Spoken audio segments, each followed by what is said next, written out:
Greetings, everyone, and welcome to the May 28th update stream. I am your host and producer, Ben McHale-Dean. With me is a very static version of Chris Choppa Perkins, creative director. We apologize for the technical difficulties.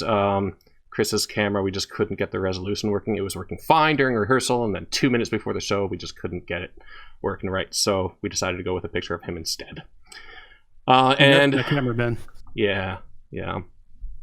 And joining us via voice is, as always, Dave Ronick-Schlau, our senior content creator.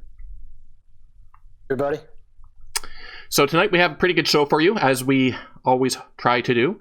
Tonight we're going to show off some combat animations. Chris is going to talk a little bit about how things are improving on that front, making combat more engaging and more smooth and just feeling overall better. And then we're also going to take a look in-game at one of the quests that we've been working on, just to sort of showcase the questing system. So without further ado, let's turn it over to you, Chris. Very cool, very cool. Well, yeah, it's great to be back with you all again. Very excited for tonight's stream. The good news is you won't be looking at us for very long, so hopefully this picture won't be too distracting. We're going to be rolling right into some footage and then actually getting into the game a bit today, so that's really exciting. What's the hot topic recently, I think, has been the recent newsletter, and been mentioned in there how we really are getting close to PA5, and that's exciting. In fact, feel free to light up the channel with some onwards if you're excited about PA5, because I know we are. But in the last dev stream in April, we highlighted that part of this final stretch before PA5, that it's focused on this process of refactoring much of the ability system, the combat system, really to bring it up to that high standard that we intend for Pantheon to meet. And so we thought it would be a good idea to just shed some light on that and take a look at what that work is looking like and the kind of progress we're making as we round the home stretch here. So the key word we're going to focus on tonight is synchronization, combat synchronization. And what does that mean and why is it important? If you think about the fundamental aspects of combat in a video game, you could say that it's made up of four main elements. The data, both under the hood and visualized. This is like, how much damage am I dealing, where and how am I seeing that reflected? So you have the data, the animation, which is number 2, the visual effects, number 3, and then finally the audio effects. And those four elements make up this fundamental combat experience in video games. And if those four elements are not in sync, or the degree to which they're out of sync, this can really have a profound effect on how responsive combat is, the level of clarity, like, am I able to discern what's happening? Why is this happening when? Things like that. And most importantly, how enjoyable combat's going to feel. So part of getting Pantheon ready for this next round of pre-alpha testing, and certainly, as we're looking beyond that into alpha phase and beyond, we need to make sure that our combat synchronization is on point. So this is something our lead programmer, Kyle Olson, which you guys met on the last stream, has been focused on. And I asked Kyle if he would do us all the honor of making some short videos to show what this all looks like and how it's all coming together. So if we're good, let's go ahead and get that rolling. And we're rolling. Excellent. So we're going to start off with this one because it's probably the clearest way to visualize what I've just been describing. A quick note as we get started: these videos are being captured in a purely dev environment, and that means it's built to maximize load efficiency, performance. There's no need for textures, NPC models, armor, weapons, lighting, terrain, any of that stuff. This is pure bare bones in dev environment. The minimum required to represent the data structures that are at work. So we're looking here at the monk auto attacks. And in this example, we've done some significant tightening of these synchronization elements. So you'll notice not only the data layer, which is shown in the floating combat text, as soon as that impact is made, that's when you're seeing the damage. So that's what we think of as that real tightening of that synchronization. I want to know exactly when that punch lands, but I don't want to just see the numbers. I also want to see the visual effects. And so we have that representative strike effect in there to show that as he starts off the video, it's slow, just very slow punches. and then we simulate basically ramping that up, the attack speed, the haste, essentially the number of attacks per round, to where it gets to a pretty extreme speed, and you see really no loss in terms of that really tight feedback. That's really important, because at higher levels, as combat, especially melee-oriented combat, gets faster and a little bit more frenetic in certain aspects of combat, you're really going to get that clarity shining through. So this fundamental layer is very important, the combat synchronization, and excited to show off even more. And there's really no limit to, I mean, I've seen Kyle like just literally spamming this thing like crazy, and there's no loss in that really tight, punchy feedback. And this is all, of course, network connected too. And so the under the hood networking has been refactored to support this level of tightness in the feedback. Let's go ahead and roll to the next video. Okay, here. Sweet. So with this video, we're taking a look at the two things. This is a kind of a hurrying of the animation and a spell queuing. This might sound like technical, maybe over technical to some, but essentially we'll start with spell queuing. What that means is when I'm trying to cast spells quickly in succession, I want the combat system to be able to take my button inputs or my click inputs and flow into that next cast, even if I don't hit it exactly, when the cooldown ends, if that makes sense. In this example, you're seeing the cast bar, and without a level of spell queuing, and I'm talking very slight here, very, very, very slight spell queuing, but it creates a much smoother feeling when you're needing to heal quickly, and you're trying to really spam that heal button in certain situations, and the cast just isn't taking because spell queuing isn't in. And for all of you who haven't tested Pantheon before, maybe you've been able to see it in our gameplay streams, but it makes a huge difference. It's so subtle, it's not even really noticeable in terms of like, I'm aware of this happening, but it's so noticeable in the feel. The feel is very, very important. So this is just a great example of that. The other thing that's highlighted here is what we call animation hurrying. You'll notice as he does several casts that are faster in succession, it's hard to tell where we are in the video loop here, but if you see him cast a spell and then kind of wait for a few moments in between the next one, he does the normal casting animation and kind of resets to the combat idle like normal. But if he casts several quickly, you'll see the actual cast animation, the end of the cast animation, kind of hurrying into the cast again. So we're trying to support not that kind of disconnect you can start to feel when you're casting and the animations are so heavy that spellcasting animation is just going to finish playing out until it's done before it, realizes, oh, I'm in the middle of another cast. What we're doing here is we're actually putting a little bit of hurrying on the animation to account for the fact that the game already knows that you're moving into the next spell. It already knows that queuing is already picking up that the next spell is needing to be activated, and so it's going to hurry out of that finished casting and into the casting of the next spell. So these are small, little. They can seem small, but when you start thinking about higher and higher levels of gameplay, and I mean higher and higher levels, not like I'm level 50 now, but when you're really trying to maximize your potential, or you're trying to pull off some very quick succession type things, even if it's just literally trying to spam the same button because you're trying to get your heals off as quick as possible, that is going to look and feel tremendously better because of these improvements. So really exciting stuff. Let's go ahead and move to the next one. It's one of those details too that we've talked about it before in the past, where if something feels right, you won't necessarily notice, but when something feels wrong, you'll notice it feels wrong. So When you have this kind of flow, it just feels good. It just results in a good user experience, which is what we're aiming for. So much of the combat is about feel too, and that's a great point.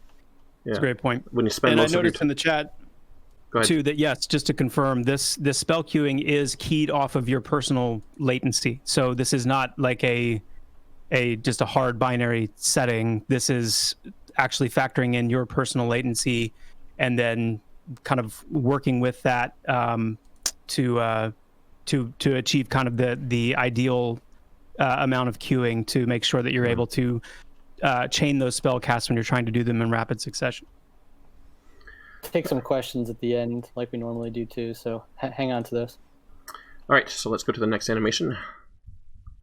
Heal over time. Cool. So we're just going to sprinkle in a few things in here as we go. You guys know we've been working pretty hard on classes. We're showing a couple of the I don't want to say like the favorites, but we're showing a couple of the abilities that have been really popular right now internally in terms of their effect. And this one is Hurry the Past. It's a shaman spell. If you're not familiar with that spell, basically what it's going to do is when you use Hurry the Past, it's going to look at all of your personal hot spells, heal over time spells that you have active on yourself and any other members of your group. And it's going to calculate how much healing is left on those hots. And then it's going to heal all of those affected by your hots instantly for that remaining amount of healing. And then it's going to refresh all of those hot spells as if they were just applied. It's a very, very powerful and very fun spell to use for the shaman. And here you are seeing it in action. Kyle is putting his a couple of hots on himself and on the group. And then you're going to see him here use Hurry the Past. I think it's coming up. Well, there's latency. I'm watching it. But when you see those larger numbers kind of consolidate and hit all the different targets, you're seeing Hurry the Past land, and then it's actually refreshing those same hots on those targets. And we've seen some really cool just synergy between the shaman and some of the other classes in terms of the way their healing kit works. And we're just excited to continue to show more and more of that synergy with the other classes as we move along. Let's go roll the next one. Ground targets. Yep. There we go. Also made some significant improvements in our ground targeting system. So you're going to see, number one, that the ground reticle is respecting the actual geometry in the environments. So you're not going to get any of that weird kind of texture stretching on the reticle, and you're also going to get full coverage on those geometric shapes. So if you're in an environment that's very rocky or has a lot of kind of uneven ground, it's not going to matter that the target is not on the same plane as you, because the ground targeting is actually smart enough now to kind of creep up walls and elevations and different things to where what you truly have within that reticle is what is truly going to be affected by your spells. So it's a very significant upgrade. This is not just for class abilities, but it is also very much for some of the plans we have for things like devastating abilities when we want to do not necessarily reticle-based telegraphing. We've talked about that in the past, how that's not really part of what we like, but we do love the idea of abilities having real points of contact and then, damage or effects kind of emanating out from that. And this is going to make it much more dynamic when an NPC or a boss or something is rearing up to throw this very significant, devastating attack at you. And you really have to consider your environment, because it's going to be much more difficult to actually get out of the way of that because of how smart now and refined the ground targeting is. So again, just another and very, very, very important pieces of progress that really have needed to happen to make sure that Pantheon is able to achieve that high standard of gameplay in every aspect, and then making sure all of the networking fundamentals are able to support that. So really, really excited to show this one. All right, let's roll on to the next one. Splatter. Yeah, cool. So this is the Dire Lord. Again, another really fun ability. So you're seeing the poison effect land on the offensive target. then when the Dire Lord uses Splatter, it's actually spreading that poison event to all of the nearby targets. It's a very, very fun ability. It allows the Dire Lord to really do some creative things in terms of how much coverage you're able to get on certain dots or damaging type spells. Splatter is excellent. And then through the mastery system, we're I guess I can go ahead and spoil this goodness, but you will actually be able to evolve Splatter into an ability that will allow you to splatter not just dots and debuffs on your offensive target, but on yourself as well. So you can imagine the Dire Lord, part of the Dire Lord strategy at times is to allow themselves to be affected by a certain detrimental effect, only to then run to the next target or group of targets so that they can splatter that out onto the other targets as well. So it's a very interesting, very fun, very creative ability that allows you to do some really interesting things. So we're really excited about how that's come out, and it's great just seeing these abilities as part of this this combat system refactoring that we're doing, and really getting these classes fully and finally ready to be experienced. You're seeing abilities like Hurry the Past, like Splatter here, running now through all of these combat system improvements, and I really do think that it speaks for itself. But of course, once you actually get into the gameplay and see these things in action in real time, it's really going to prove to be a monumental step forward in our development. So for sure, very exciting stuff. David, do you have any more questions for us? Yeah, we got plenty of questions. Hang back now. If you guys want to send some more in, that'd be great. Okay.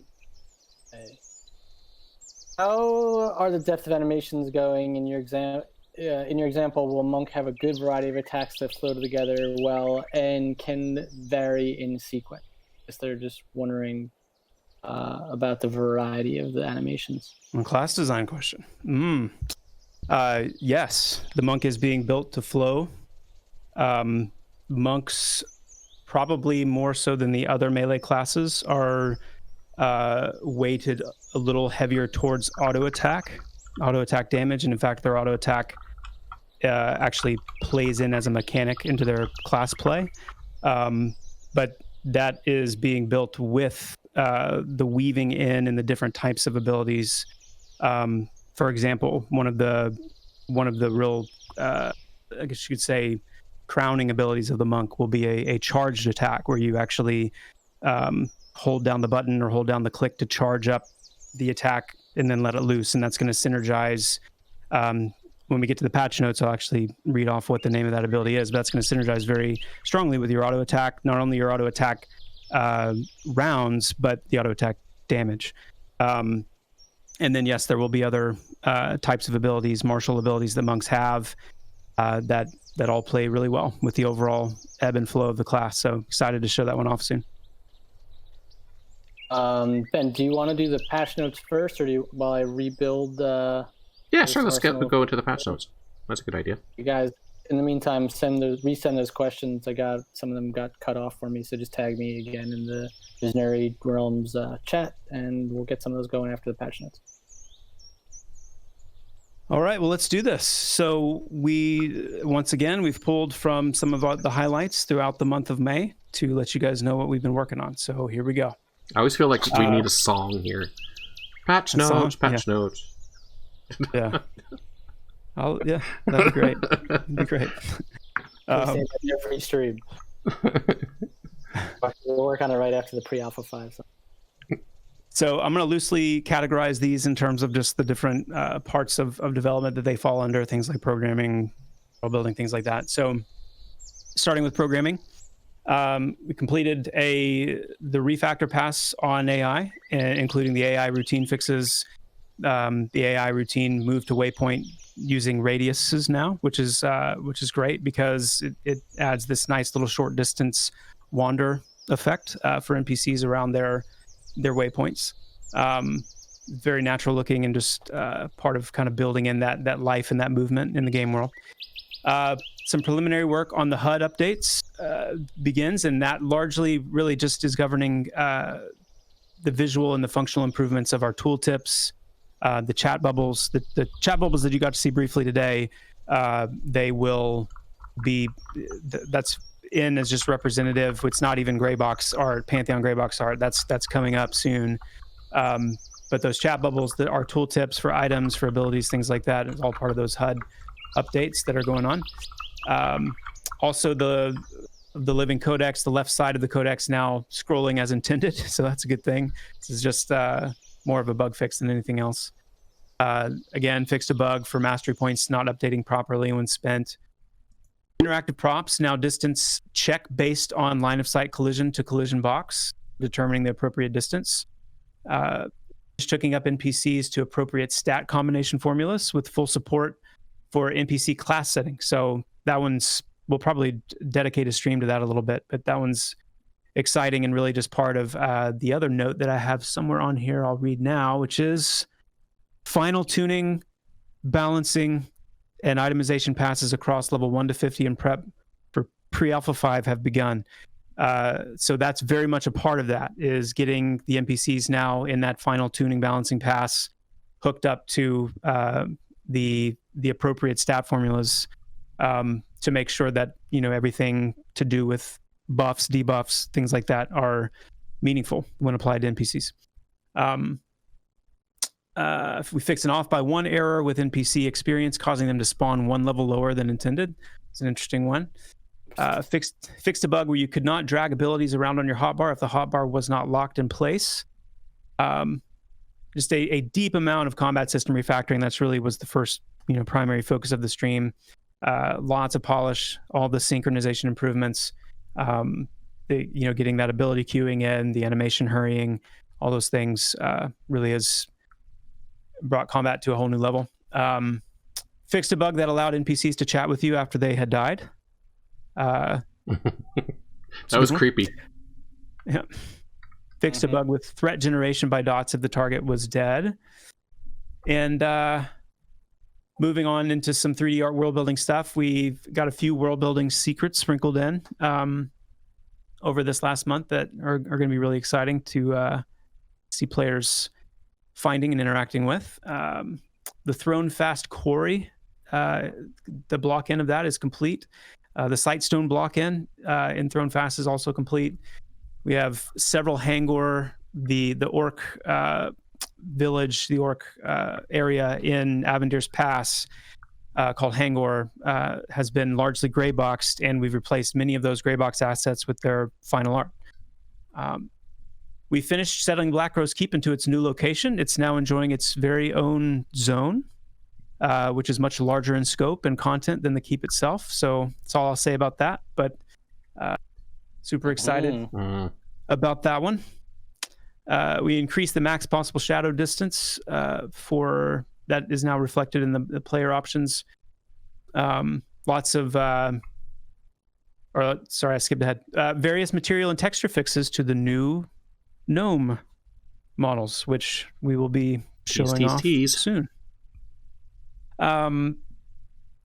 The final lots of finishing work and kind of rounding out the final rounds of the Greybox UI elements this month, which kind of closing out the list includes the tooltip windows, several different container types. So when you open bags in your inventory, we actually develop the grayboxing out the way we want those UI elements to look.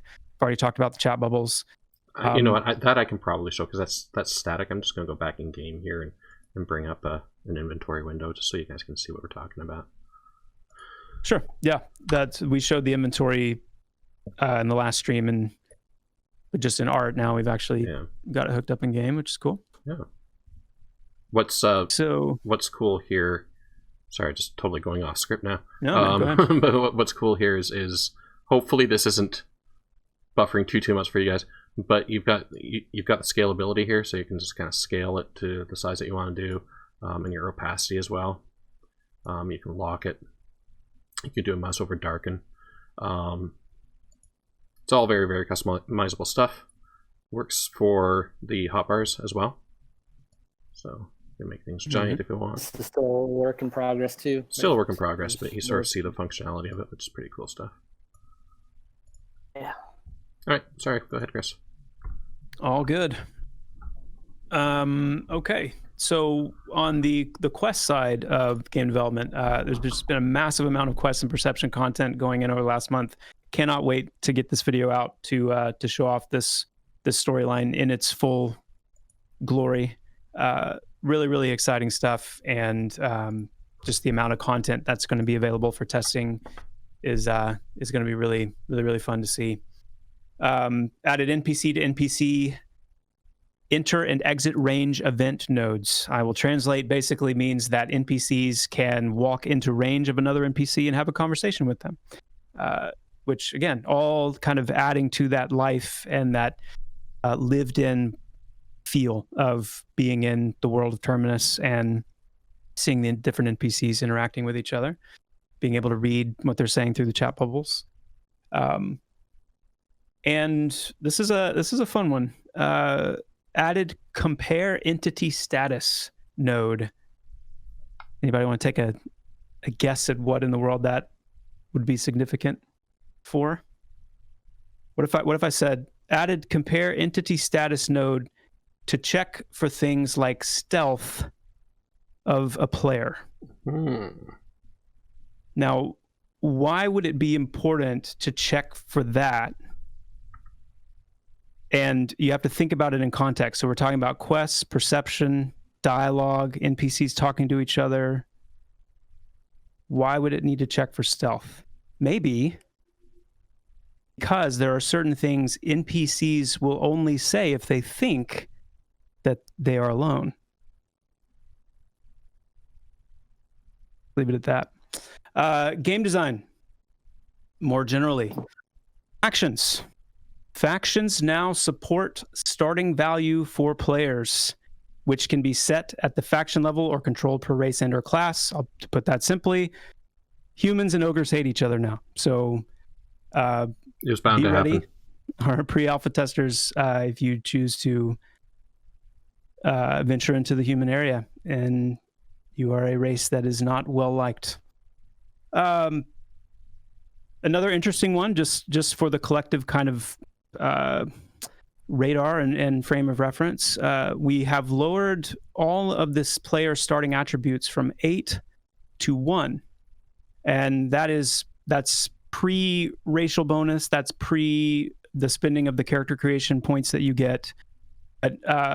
All characters now, by design, start with 1 in each attribute, and then different races will have, as we know, the different attribute bonuses, and then you'll have some points to spend. But keeping those numbers low. Several hitbox adjustments made to make targeting of NPCs of all different shapes and sizes easier. So just quality of life improvements there. Added tags to items, enabling them to be tagged as burning. So this is kind of more of that foundation for things like dispositions, like the pyrophobic disposition, where if you are holding a torch, that torch is now tagged as burning, and that's what that NPC disposition is going to be looking for. We'll be able to do that not only with items like torches, braziers, campfires, but also with fire-based spells can also be tagged as burning. Got to see a little insight into the Dire Lord and the Shaman classes. A lot of ability work going on for those to get those classes ready for consumption. Several other classes in the work as well, not just those two. We'll be showing off a little bit more of those as we move ahead here in the near future. And on the animation side, the Monk's Wheel Kick. We mentioned that in the last month's patch notes, but we did a few tweaks to that to raise the height of the kick and the impact point, and just kind of give that animation a little bit more power. Also, the newly added animations to highlight would be the Monk's Chi Blast, the Blazing Cheese Hand blast? Strike. The Chi Blast, or Ki Blast, depending on where you hail. The Blazing Hand Strike, which is that charged ability we talked about. The Elbow Strike, also the Monk's Backflip and Double Backflip. I can't remember if that's even listed on the website. I don't think it is. There's a bean. Be great when we can update some of those, and be some interesting things that'll come to be seen. If only there was a new website coming or something. That'd be cool. Oh, really? Yeah, I said if only there was a new website coming. Yeah. Guess we'll just have to Only. If only. hope for that. Yeah, that'd be nice. And then just two-handed slashing, two-handed blunt, combat, idle, attack animations, getting their day. And yeah, that wraps it up. Great. Again, that's not exhaustive, but those are just the highlights that we chose to share. Mm-hmm. Well, thank you so much, everybody, for your patience tonight. I know that we had a few rocks and a few bumps along the way, but I do appreciate you hanging out, and we had fun anyway. I hope you guys did too. We do have time. We have about 4 minutes for some questions. Dave, do you have something in the hopper? This is one that's come up a bunch. So Hyde probably is the most detailed one. On the subject of animations, is Pantheon being developed with animation canceling in mind? Something that's become more and more common in modern MMORPGs. I'm curious where Pantheon stands. Animation canceling. Yeah. So how do you phrase the answer to this? It's not that animation canceling is the goal, or like where we're going with anything that we're doing. We are designing and tuning the game with all of the timing-based elements of combat. So things like global cooldown, individual ability cooldown, the casting time, from having a casting time however long all the way down to instant, and the animations that accompany that, weapon speed, attacks per round. All these different timing-based elements of combat are being designed to not like overwhelm itself. It's if you have just brute force too many things going on, too many actions per second, that's just not the kind of game Pantheon is. So if you're talking about animation canceling in terms of I'm using abilities and my abilities are kind of stepping all over each other, my animations are stepping all over each other, and therefore I never really see what I'm doing.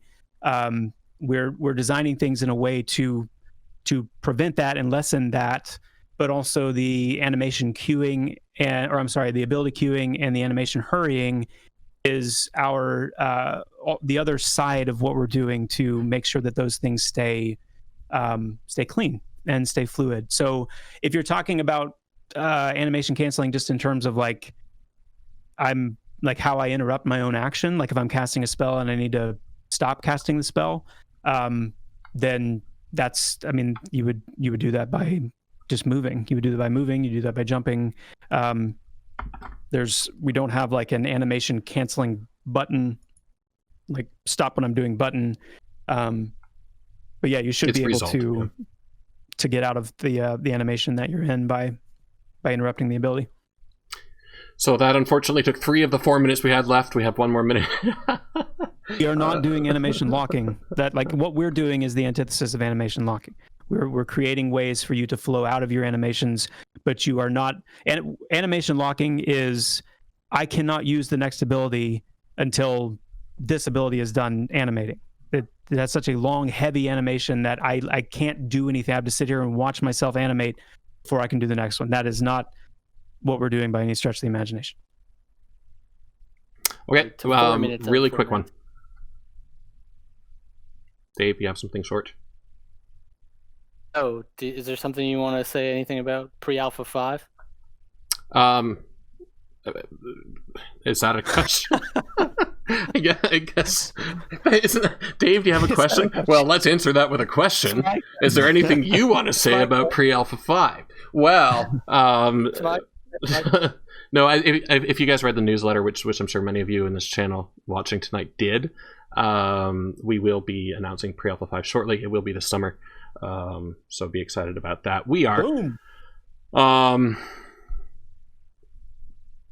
Yeah, I mean there's not much else to say about it just yet, but yeah, it's coming. If you and once again, just to let you know, as you guys do know, Pantheon is largely crowdfunded, so every little bit helps. Pre-Alpha 5 pledges are still available, so if you want to upgrade and check that out, you still can. And we appreciate all of it. Thank you guys for getting us to this point.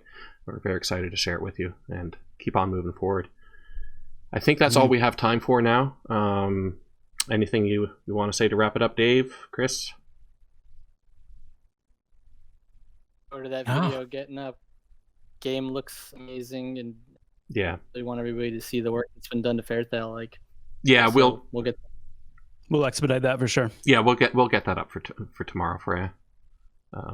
It's definitely worth it. So Chris and I are gonna have a little call tomorrow. Get it pre-recorded for you. We'll get it done. We'll get it done. All right. Thank you, everybody, for coming. Have a great night. And until next time. Thanks, everybody. Chat soon.